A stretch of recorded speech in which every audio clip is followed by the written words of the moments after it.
আসসালামু আলাইকুম। অনুসন্ধানী বাংলা টিভির পক্ষ থেকে সবাইকে স্বাগতম। আপনাদের সাথে আছি আমি মোহাম্মদ শুভ।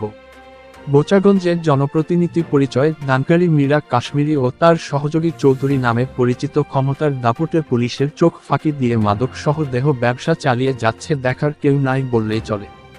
দিনাজপুর জেলার বোচাগঞ্জ থানাধীন ১ নং ইউপি নাফানগর বড় সুলতানপুর ৭ ও ৮ নং ওয়ার্ডের জনপ্রতিনিধি পরিচয় দানকারী মীরা কাশ্মীরি ও তার সহযোগী আব্দুল মালেক ওরফে চৌধুরী নামে পরিচিত বডিগার্ড হিসেবে সর্বক্ষণ মীরা কাশ্মীরিকে দেখভাল করে থাকে। শুধু তাই নয়, গুচ্ছগ্রাম এলাকার সূত্রে জানা গেছে ২ নং স্বামীর রূপে অবৈধভাবে দীর্ঘদিনের মেলামেশা করার কারণে মীরা কাশ্মীরের নিজের স্বামী আব্দুল আলিম অন্যত্রে চলে গেছে এবং লোক মারফতে আব্দুল আলিম যখন জানতে পারে মীরা কাশ্মীরি আব্দুল মালেক ওরফে চৌধুরী নামে পরিচিত তার সাথে অবৈধ সম্পর্ক গড়ে তুলেছে, যার কারণে আব্দুল আলিম নিজ স্ত্রী মীরা কাশ্মীরিকে ফেলে রেখে চলে গেছে। কেননা আগে থেকেই দেহ ব্যবসার সাথে জড়িত ছিল। আব্দুল আলিম অনেক ধৈর্য সহ্য করেছেন। একজন পুরুষ মানুষের যা যা করণীয় ছিল তাই করেছে। বেশ কয়েক বছর সংসার করার পরেও নিজ স্ত্রী মীরা কাশ্মীরির কাছে স্বামী হিসেবে সম্মান ও মর্যাদা না পাওয়ার কারণে আজ আব্দুল আলিম দিশেহারা।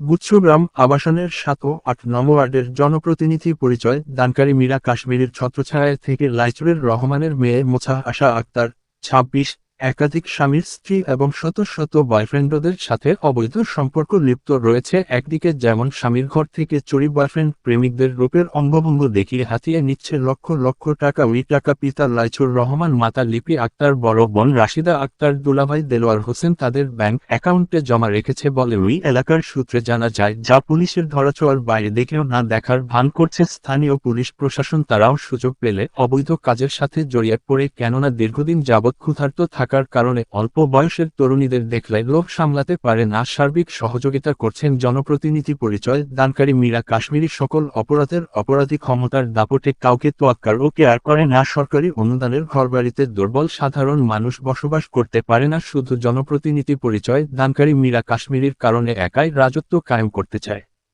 তার বিরুদ্ধে শত শত অভিযোগ রয়েছে। মাদক ও দেহ ব্যবসা সহ সুকৌশলে চালিয়ে যাচ্ছে অনিয়ম দুর্নীতি, যার কারণে ওই গুচ্ছগ্রামের ভুক্তভোগী সাধারণ মানুষ প্রতিবাদ করতে গেলে মিথ্যে মামলায় হয়রানি, লাঞ্ছিত সহ প্রাণনাশের হুমকি প্রদান করে থাকে। সে কারণে ভয় কেউ মুখ খুলতে পারে না। জনপ্রতিনিধি পরিচয় দানকারী ও তার সহযোগী আব্দুল মালেক ওরফে চৌধুরী নামে পরিচিত তাদের বিরুদ্ধে আইনগত ব্যবস্থা গ্রহণ করে দৃষ্টান্তমূলক শাস্তির দাবি জানিয়েছেন ওই গুচ্ছগ্রাম স্থানীয় ভুক্তভোগী, সচেতন মহল সহ বোচাগঞ্জ পৌর ও উপজেলা স্থানীয় এলাকাবাসী।